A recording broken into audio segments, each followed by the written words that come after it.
Olá, boa tarde. 60% dos presos no país são negros e pardos. Por outro lado, o número de negros na magistratura não chega nem a 20%. Por isso, nós vamos falar sobre o racismo. Por isso, falar sempre sobre o racismo é fundamental para poder combatê-lo e ajudar a desenvolver políticas públicas no país. No Jornal da Justiça, nós vamos falar sobre o seminário Questões Raciais e o Poder Judiciário, promovido pelo Conselho Nacional de Justiça. Mas esse é apenas um dos destaques de hoje, você vai ver também. Ministro Alexandre de Moraes, do Supremo Tribunal Federal, nega pedido contra a recondução de Alexandre Ramagem à direção da Agência Brasileira de Inteligência. Ministério Público instaura procedimento para acompanhar a aquisição de vacina contra a Covid-19. Ao todo, o Ministério da Saúde comprou 30 milhões de doses. E ainda, com a autorização da Justiça, a Polícia Federal faz operação contra fraudes na Previdência Social. Foram expedidos 23 mandados de busca e apreensão e medidas cautelares nos estados de São Paulo e Minas Gerais.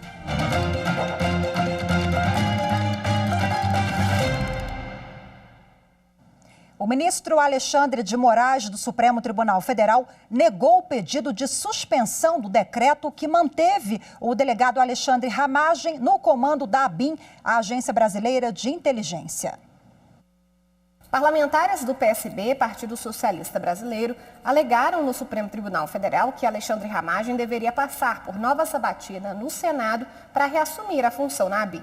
Segundo o pedido, o decreto de recondução assinado pelo presidente Jair Bolsonaro teve como objetivo burlar essa obrigatoriedade. Na decisão, o ministro Alexandre de Moraes diz que nenhuma irregularidade foi comprovada e que, pela jurisprudência do Supremo, a presidência da República pode anular os próprios atos quando houver erros que os tornam ilícitos. Na prática, isso significa que a nomeação de Ramagem para a direção-geral da Polícia Federal foi considerada ilegal e, ao publicar o decreto, o Poder Executivo corrigiu o erro, fazendo com que tudo voltasse à situação de antes, inclusive a ocupação de Alexandre Ramagem no comando da ABIN. O Ministério Público Federal entrou com ação de improbidade administrativa contra o ministro do Meio Ambiente, Ricardo Salles, e pediu o afastamento dele do cargo. Para o Ministério Público, Salles adotou condutas que fragilizaram a atuação do governo na proteção ao meio ambiente. Os procuradores consideram que ele desestruturou políticas ambientais e favoreceu interesses que não têm qualquer relação com a pasta. Em nota, o ministro Ricardo Salles, ele afirma que a ação do grupo de procuradores traz posições com evidente viés político e ideológico, em clara tentativa de interferir em políticas públicas do governo federal. Ainda segundo Salles, as alegações são um apanhado de diversos outros processos já apreciados e negados pelo Poder Judiciário, uma vez que os argumentos são improcedentes. A Polícia Federal deflagrou hoje uma operação para investigar fraudes em benefícios concedidos pelo INSS. Peritos estariam recebendo propina para declarar pessoas saudáveis como incapazes para o trabalho. Quem tem os detalhes é a repórter Carolina Chaves. Foram expedidos 23 mandados de busca e apreensão e medidas cautelares nos estados de São Paulo e Minas Gerais. Segundo as investigações, médicos advogados pagavam propina a um perito judicial para declarar pessoas saudáveis incapazes para receberem o auxílio temporário ou aposentadoria. O INSS estima que o prejuízo pode ser superior a 13 milhões de reais já desviados. A operação de hoje evitou um desvio de mais de 27 milhões de reais. O Corregedor Nacional de Justiça, ministro Humberto Martins, determinou que seja apurada a suposta venda de sentenças por um juiz do Tribunal Regional Federal da Terceira Região em São Paulo. O magistrado foi alvo de uma operação da Polícia Federal na semana passada.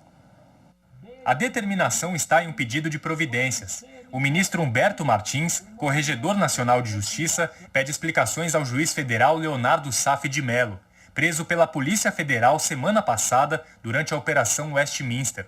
O magistrado da 21ª Vara Cível do Tribunal Regional Federal da Terceira Região tem 15 dias para responder aos questionamentos feitos pela Corregedoria.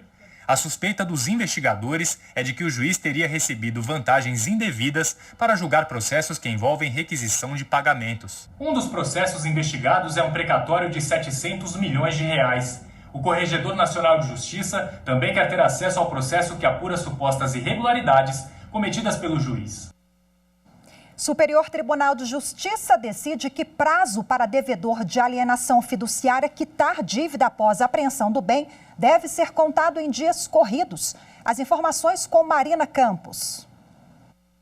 O entendimento foi fixado pela terceira turma do STJ ao analisar uma decisão do Tribunal de Justiça do Paraná que julgou parcialmente procedente a ação de busca e apreensão feita por um banco e que determinou à instituição que restituísse à devedora o valor relativo ao veículo apreendido e já alienado a terceiros.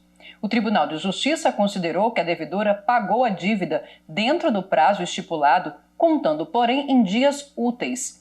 No STJ, a relatora do caso, ministra Nancy Andrighi, explicou que, a partir da entrada em vigor da Lei 10.931 de 2004, passou a haver a possibilidade de, em 5 dias contados da execução da liminar de busca e apreensão do bem, o devedor pagar integralmente a dívida. No entanto, segundo a ministra, desde a entrada em vigor do Código de Processo Civil em 2015, o STJ tem sido chamado a estabelecer como deve ser feita a contagem de determinados prazos, se em dias corridos ou em dias úteis.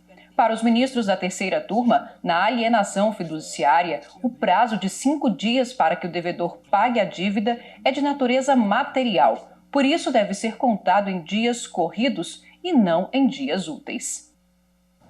A Avianca no Brasil, que é oficialmente chamada de Oceanair Linhas Aéreas, foi condenada a pagar 4 milhões de reais aos donos das aeronaves pela falta de pagamento das tarifas e conexão e decolagem. A empresa está em recuperação judicial desde dezembro de 2018. A decisão é da primeira vara da Justiça Federal de São Paulo, que aceitou a ação da Infraero baseada em resolução da ANAC, que diz que as tarifas cobradas são pelo uso dos serviços e equipamentos dos aeroportos utilizados pela empresa que não deixou de operar. A Avianca havia pedido à Justiça para converter a recuperação judicial em falência da companhia. E você vai ver no próximo bloco um bate-papo com a conselheira do CNJ, Flávia Pessoa. O assunto, o seminário Questões Raciais e o Poder Judiciário. Não saia daí, tá muito bacana, a entrevista vai ser ótima, você fique com a gente, voltamos já já.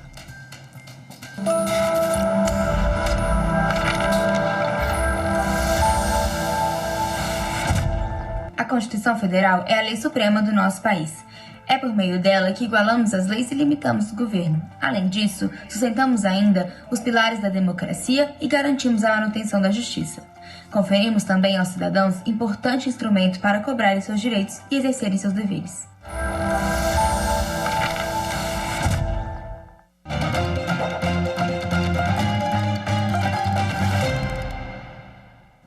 A Justiça Federal autorizou a realização de uma operação em Sergipe para apurar desvio de verbas públicas na montagem de um hospital de campanha em Aracaju. Policiais federais cumpriram mandados nesta terça-feira. A operação, que conta com o apoio da Controladoria Geral da União, investiga os crimes de corrupção, associação criminosa e fraudes em licitação. E segundo as investigações, a Secretaria Municipal de Saúde manipulou a licitação para favorecer uma empresa. A proposta vencedora tinha os mesmos erros gramaticais das outras 2 propostas apresentadas, o que sinaliza que todas foram escritas pela mesma pessoa. O contrato investigado envolve R$3.258.000 que foram liberados pela União. O Ministério Público Federal abriu procedimento para acompanhar de perto a compra da vacina contra a Covid-19 pelo governo brasileiro. Mesmo em fase experimental, o Ministério da Saúde já fechou a compra de 30 milhões de doses. A compra da vacina contra o novo coronavírus foi anunciada pelo governo federal no fim de junho. Em fase de testes em humanos, o medicamento foi desenvolvido pela Universidade de Oxford, nos Estados Unidos, em parceria com uma empresa do Reino Unido. Ao todo, o Ministério da Saúde comprou 30 milhões de doses, ao custo de 97 milhões de dólares. Em valores atuais, um pouco mais de 480 milhões de reais. O acordo de compra foi dividido em duas fases. Na primeira, o Brasil vai receber 15 milhões de doses em dezembro deste ano e mais 15 milhões em janeiro de 2021. Na segunda fase, o governo federal vai comprar insumos para a produção de mais 70 milhões de doses pela Fiocruz, que vai receber também um investimento de 30 milhões de reais. Todo esse processo será acompanhado de perto pelo Ministério Público Federal e de outros setores de investigação do governo, como o Tribunal de Contas da União. Nos próximos dias, a vacina contra o novo coronavírus será testada em 5 mil brasileiros. Bom, o presidente Jair Bolsonaro, ele anunciou há pouco que está com Covid-19. Em entrevista coletiva, o presidente disse que chegou a ter dores no corpo e febre alta, mas disse que o pulmão não está comprometido e que agora se sente bem. Bom, no Rio de Janeiro, o governador Wilson Witzel, ele prorrogou as medidas restritivas no estado até o dia 21 de julho. Segundo o decreto, as aulas presenciais das redes de ensino estadual, municipal e privada, elas permanecem suspensas, assim como atividades coletivas em cinemas e teatros e o funcionamento de academias de ginástica. Está mantida a recomendação que as pessoas não frequentem praias, lagoas, rios, piscinas públicas e clubes. E continua também obrigatório o uso de máscaras em qualquer estabelecimento público, assim como em locais privados de acesso coletivo. O Conselho Nacional de Justiça promove hoje e amanhã o seminário Questões Raciais e o Poder Judiciário. O evento será virtual e lançará um grupo de trabalho sobre igualdade racial no Poder Judiciário. A população carcerária brasileira é uma preocupação constante do poder público, principalmente por conta da superlotação. Levantamento Nacional de Informações Penitenciárias do Ministério da Justiça aponta que, em 2019, o Brasil tinha mais de 773 mil pessoas privadas de liberdade em todos os regimes. Caso sejam analisados os presos custodiados apenas em unidades prisionais, sem contar delegacias, o país conta com mais de 758 mil presos, ou seja, quase o dobro das vagas disponíveis. 60% dos presos são negros ou pardos. Por outro lado, no judiciário, a participação deles é pequena. De acordo com o censo do Poder Judiciário de 2018, dos 18 mil magistrados, apenas 18% se declaram negros. O combate ao racismo é um dever institucional, constitucional e permanente do Poder Judiciário brasileiro. O problema central do racismo não é nem a existência ou não de ferramentas institucionais. Tanto o Estatuto da Igualdade Racial como a Lei de Cotas criaram instrumentos específicos e concretos para que a gente estimule a convivência pacífica e misturada de todos os cidadãos, mas que, sobretudo, que a gente promova a igualdade material entre os brasileiros. Um judiciário altivo e constitucional é um judiciário que horizontaliza as oportunidades aos brasileiros. E para garantir o cumprimento do princípio constitucional da igualdade, que o Conselho Nacional de Justiça está promovendo hoje e amanhã um seminário por videoconferência transmitido pelo canal do CNJ no YouTube para debater questões raciais no Poder Judiciário e também a situação dos negros no sistema carcerário. Durante o evento, o presidente do Supremo Tribunal Federal e do Conselho Nacional de Justiça, ministro Dias Toffoli, vai lançar um grupo de trabalho sobre igualdade racial no Poder Judiciário. E para detalhar o assunto, a gente conversa agora ao vivo com a conselheira do CNJ, Flávia Pessoa. Doutora Flávia, seja bem-vinda, boa tarde, obrigada pela disponibilidade de conversar com a gente. Obrigada pelo convite, boa tarde. Bom, a gente sabe que é sempre muito importante a gente debater esse assunto. Na abertura, agora na reportagem da Carol também, nós temos esse dado que é até um pouco surpreendente, né? 60% da população carcerária é composta por negros e no Poder Judiciário 20%. Qual é a importância desse evento de falar sobre esse assunto? O evento foi planejado e as palestras que estão sendo propostas são justamente para atingir esse objetivo, discutir o racismo estrutural na sociedade brasileira. Então, a gente vai ter, começando hoje, painel tratando sobre justamente a participação racial no sistema de justiça e no Poder Judiciário de uma forma mais específica. E amanhã teremos um painel específico sobre esse tema que você está falando, que é justamente o sistema penitenciário e o sistema de medidas socioeducativas juvenis. Queria que a senhora comentasse um pouquinho sobre essa realidade, né? A senhora falou numa palavrinha muito importante, a gente tem falado muito sobre essa temática, o racismo estrutural. O Brasil está avançando muito nessa questão, sobretudo o Poder Judiciário com a política de cotas e outras medidas. Qual o principal entrave para a gente avançar ainda mais? O racismo estrutural, ele se manifesta, por um lado, no nosso dia a dia, com expressões racistas, com piadas racistas, e um evento como esse ele é importante para chamar atenção para o problema e, com isso, a gente promover uma educação de uma forma mais ampla da população, não apenas do sistema de justiça. É bem importante frisar que o evento ele é aberto para toda a população, não apenas para a comunidade jurídica. Então, esse tipo de racismo estrutural que está no dia a dia da sociedade brasileira, ele precisa ser muito combatido. E um evento como esse tem uma de suas finalidades. A outra, que também é manifestação do racismo estrutural, é justamente essa questão, a participação racial na justiça brasileira. Como você acabou de apontar, 18%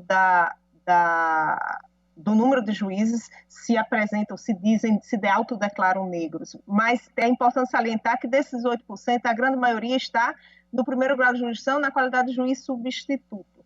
Porque quanto mais vai subindo na carreira, menor a representatividade negra na carreira. Então, por conta disso, é que é importante um evento como esse que o CNJ está promovendo. E a que a senhora atribui esse número baixo, conselheira? Bom, o problema começa na origem, né? Então, a gente tem, historicamente, uma quantidade pequena da participação negra nas universidades. Isso vem sendo consertado aos poucos. Então, a gente tem o Estatuto da Igualdade Racial e a política de cotas, que vem agindo nos últimos 10 anos, tentando, aos poucos, com muita resistência. E aí, nesse aspecto, o Poder Judiciário tem atuado de forma firme, no sentido de manter tanto a constitucionalidade da lei como a sua efetiva aplicação.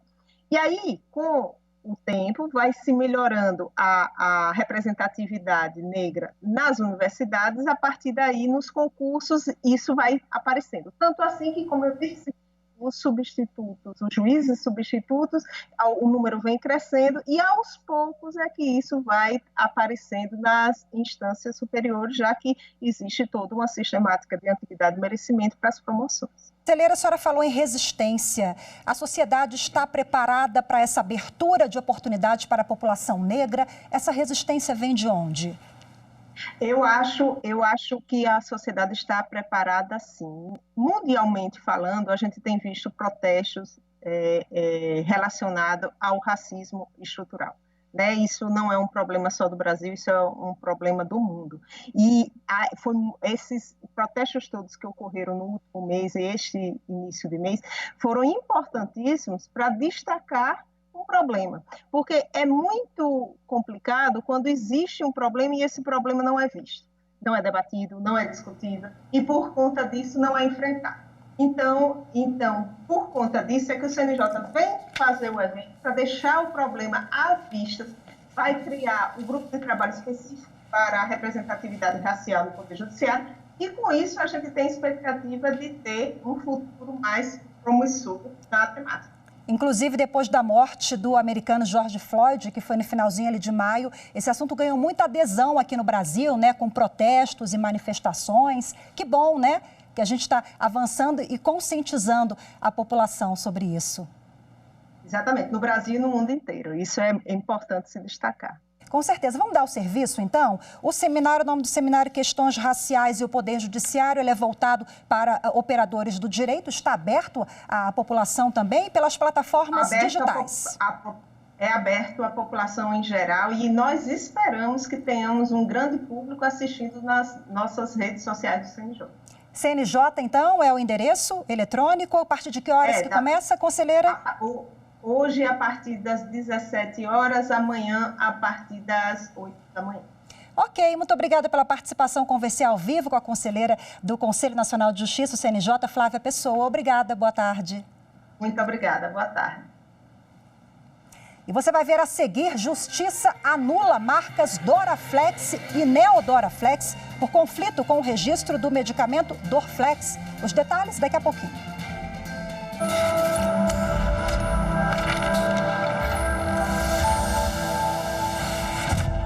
A Constituição é o principal instrumento legal da sociedade, né? Ela é a grande responsável pela efetivação das normas e os efeitos destas normas na sociedade. É a proteção do Estado democrático. É ela quem proporciona igualdade da lei e justiça para os cidadãos na mesma medida e sem qualquer distinção.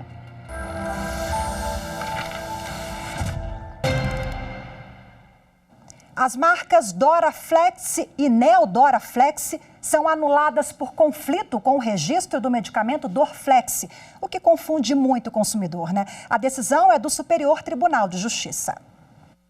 De acordo com um estudo da Associação da Indústria Farmacêutica de Pesquisa, o relaxante muscular Dorflex é o medicamento mais vendido do Brasil. Após 40 anos do registro da marca, uma empresa criou 2 novos remédios com nomes muito similares. Por isso foi questionado na Justiça o uso das marcas Doraflex e Neodoraflex, porque poderiam ser facilmente confundidas com o remédio já tradicional. O Tribunal Regional Federal da 2ª Região entendeu pela anulação das marcas, pela falta de grau de distinção suficiente entre os nomes. A empresa recorreu então ao Superior Tribunal de Justiça. A relatora do caso foi a ministra Nancy Andrighi, que ressaltou a Lei de Propriedade Industrial e a previsão nela de que a violação do direito de exclusividade acontece quando ficam caracterizados sinais que possam gerar confusão no consumidor. Por maioria de votos, os ministros da 3ª turma rejeitaram o recurso da empresa por considerarem que as marcas em conflito identificam medicamentos com a mesma finalidade e que o Dorflex, por ser um medicamento muito antigo, tem expressiva notoriedade com o público. E a mãe de um auxiliar de farmácia que foi acidentado durante o trabalho tem direito a reivindicar indenização por danos morais em nome próprio. A decisão é da 1ª turma do Tribunal Superior do Trabalho. De acordo com o processo, o empregado foi atropelado enquanto descarregava mercadorias para a drogaria São Paulo. Em razão do acidente, as pernas do profissional foram amputadas. Na ação trabalhista, a mãe do auxiliar pleiteou em nome próprio a reparação dos danos morais reflexos, também chamado dano por ricochete, quando o dano sofrido por uma vítima direta gera consequências a terceiros. O Tribunal Regional do Trabalho da 2ª Região em São Paulo manteve entendimento de 1º grau que negou o pedido. De acordo com a decisão, como o auxiliar está vivo, a mãe não teria legitimidade para pleitear a indenização. O caso chegou então ao Tribunal Superior do Trabalho.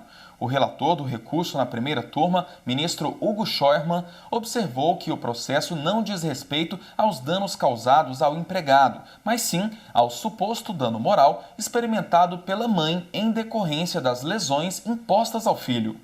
Assim, a 1ª turma reconheceu o direito da mãe do empregado acidentado de pedir indenização por danos morais em nome próprio. Com a decisão, o processo vai retornar à vara de trabalho de origem para reexame de caso. O Judiciário do Rio Grande do Sul intensifica a digitalização de processos. A Corregedoria-Geral da Justiça já aprovou ordens de serviço sobre a virtualização de processos físicos em 10 comarcas da Serra Gaúcha. Em todo o estado, os juízes de direito, diretores de foros, estão organizando os cartórios de forma que permita aos procuradores a digitalização dos processos e a distribuição junto ao sistema EPROC. Os foros das comarcas de São Marcos, Gramado, Canela, Três Coroas, Parobé, Bento Gonçalves, Carlos Barbosa, Vacaria, Nova Prata e Farroupilha regulamentaram os procedimentos para que os processos sejam digitalizados e passem a tramitar como processo eletrônico. A medida foi tomada mediante a prorrogação do Sistema Diferenciado de Atendimento de Urgência e da suspensão dos prazos processuais dos processos que tramitam pelo meio físico. O Jornal da Justiça, 1ª edição de hoje, fica por aqui. Você confere outras notícias do Poder Judiciário ao longo da nossa programação. Uma ótima tarde para você. Até amanhã.